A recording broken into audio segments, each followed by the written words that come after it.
वोटों से बाबूसर पंचायत से इस गांव से हमें आगे निकालोगे, ऐसा मुझे आप देख के नजर आ रहा है। मैं आज 8 दिन हो गए और नामांकन का 9वां दिन था।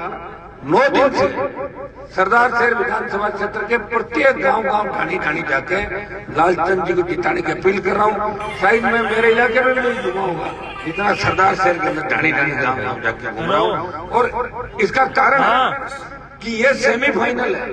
पूरा देश सरदार शहर के उपचुनाव को देख रहा है। अगर कांग्रेस जीती तो ये मोहर लग जाएगी कि अपराध, गुंडागर्दी, भ्रष्टाचार जो राजस्थान में हो रहा है, गहलोत का राज सही है, कांग्रेस जीतने में मतलब गहलोत सही है। और बीजेपी जीती तो कहते हैं हमने कुछ नहीं किया, मोदी जी का नाम था, जीत के 150 जीते गए। लेकिन आरएलपी अगर जीती, संदेश जाएगा कि किसानों ने और किसान के बेटों ने करवट ले ली है, तो सेमीफाइनल जीतेंगे और तेरी सत्ता पे करेंगे।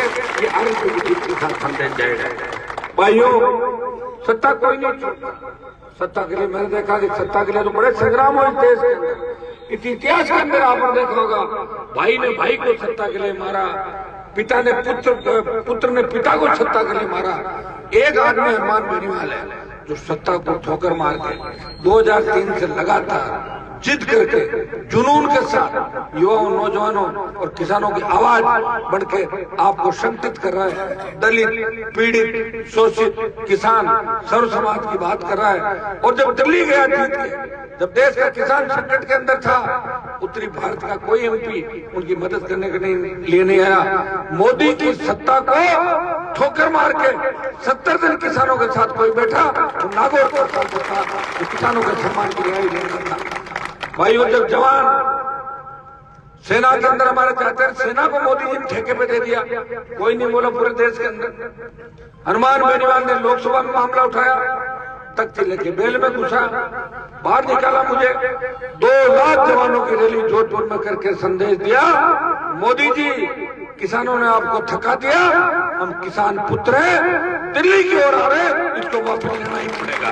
राजस्थान को विशेष राज्य का दर्जा देने की बात हो, पेट्रोल डीजल की बढ़ती कीमतें कम करने की बात हो, सिंचाई परियोजनाएं, राजस्थान के ईस्टर्न कैनाल की बात हो, तारानगर सरदार शहर में सिंचाई क्षेत्र की बात हो, और हरियाणा और पंजाब जब राजस्थान को उसके हिस्से का पानी नहीं देता, जो जल विवाद चल रहे हैं, जो समझौते हुए उनको लागू करने की बात हो, तो नागौर का सांसद लंपी टिड्डी कोरोना के अंदर भी जब मानवता शर्मसार हो रही थी, लंपी के अंदर किस तरह हमारी गौ माता चलेगी, लोगों का जीवन समाप्त हो गया कोरोना के अंदर, तब भी एक ही व्यक्ति आपने लड़ रहा था पूरे राजस्थान की लड़ाई।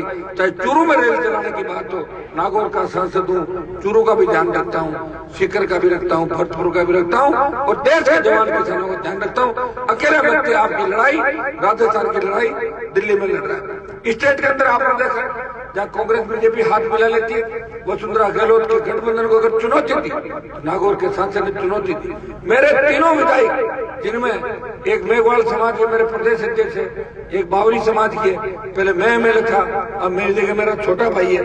3 विधायक विधानसभा में मजबूती से भ्रष्टाचारियों के खिलाफ, अपराधियों के खिलाफ आवाज बुलंद करते हैं।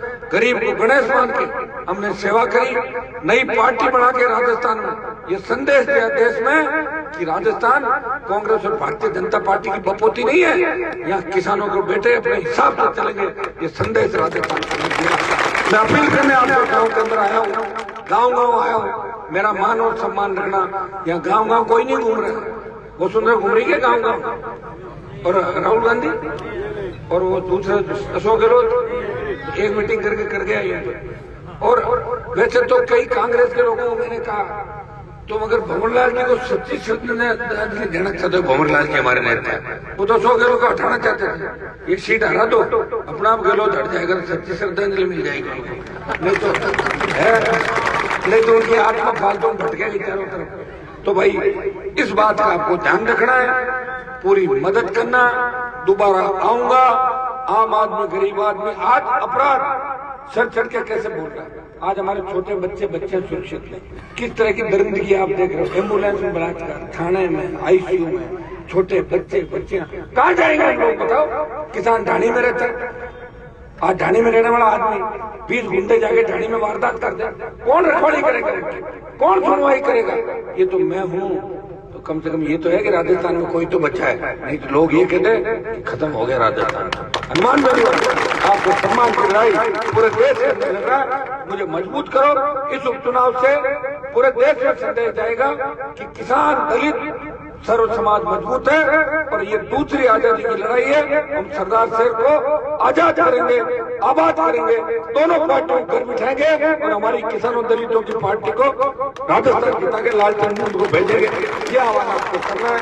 बहुत बहुत आपको धन्यवाद। जय हिंद। बहुत सारे काम है, लेट हो जाता हूँ लेकिन